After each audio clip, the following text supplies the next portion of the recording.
everybody, so we're back talking some more Ahsoka on the channel, episode 5 dropping this week. You can imagine all week long I've been stoked for this episode, because honestly last week it had everything that you could ever want in a Star Wars show. The tension was high, we had some great lightsaber duels, and the progression of the plot was really exciting, especially that cliffhanger ending as we got to see Hayden Christensen as Anakin Skywalker once again, appearing in the world between worlds with Ahsoka, so I knew that we were in for a pretty exciting episode. Even despite the lofty expectations, episode 5 managed to be an even better episode in my opinion. Dave Filoni is a godsend to the Star Wars universe. You want to talk about exciting moments for longtime fans, whether you're a fan of the Clone Wars or Star Wars Rebels, he truly delivered here, capturing those eras in live action. Instantly, I knew this episode was going to be peak entertainment when we get back to Ahsoka being confronted by Anakin, and Anakin mentions that they're finally going to complete their training, and then literally launch into a giant battle. Just the visual alone, Hayden Christensen's Anakin Skywalker dueling Rosario Dawson's Ahsoka is exciting, but I have to say,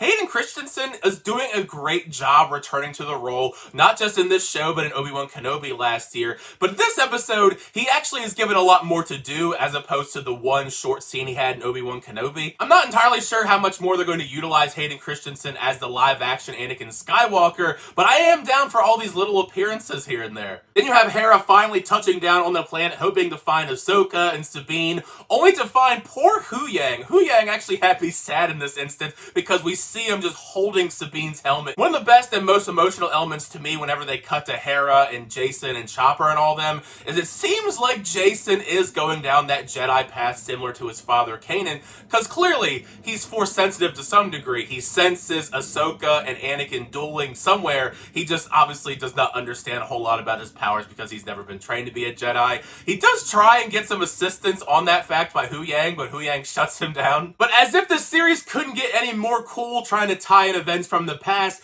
we now get some flashbacks to the Clone Wars era, mid-battle with Anakin in that iconic armor from the Clone Wars, and a young Ahsoka, now played by Ariana Greenblatt, who you might have seen before in a couple other properties. She was in Barbie, and she was also young Gamora. It was also a nice touch to make sure they had Captain Rex in these sequences as well. He doesn't get a whole lot of screen time, but if you're a longtime fan of the Clone Wars era and Star Wars Rebels, you know how vital he is to the Star Wars universe. As we progress further into the show, that is something I feel bad about for those Star Wars fans that didn't watch the Clone Wars or Star Wars Rebels. A lot of this stuff I think will lose some of its impact and its meaning just because you have no connection to the material. But given the fact I do have the connection to the material, getting to see all of these big events in live action was pretty amazing, but the meaning behind them is what makes all this pack an even deeper punch, since it mainly acts as trials for Ahsoka, because she's confronting her past, the rigorous trials she was put through on the battlefield, having Anakin as her master, fighting in the Clone Wars and the Siege of Mandalore, having to relive these horrific events once again, and you can see why she was inching closer and closer to not wanting to become a Jedi after all,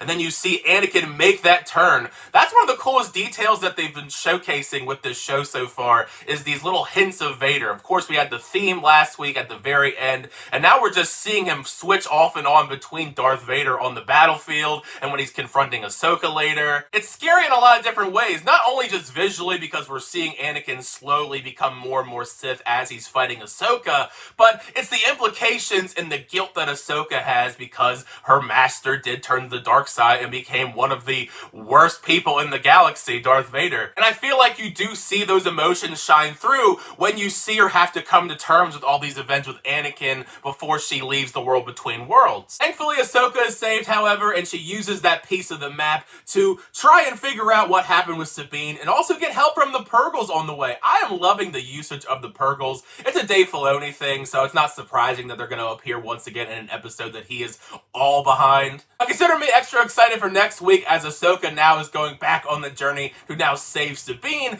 and also by proxy Ezra as well. But yeah, great episode in my opinion. Probably just a smidge better than last week overall. There was just a lot more cool stuff in this episode in my opinion. But now for my thoughts on episode 5 of Ahsoka, make sure you share your thoughts down below. How did you feel about this episode? Did you like the episode? Did you not like the episode? Share all your thoughts down below in the comment section. If you also have any theories where we're going to go after this week's episode, share those as well, because part of the fun is having that conversation with you guys in the comment section down below. And thank you guys, as always, for checking out the videos. I always do appreciate that. Make sure you leave a like on the video and also subscribe to the channel if you haven't already. Show up everything, reviews, reactions, unboxings, and more. Next time, I'll see you guys later.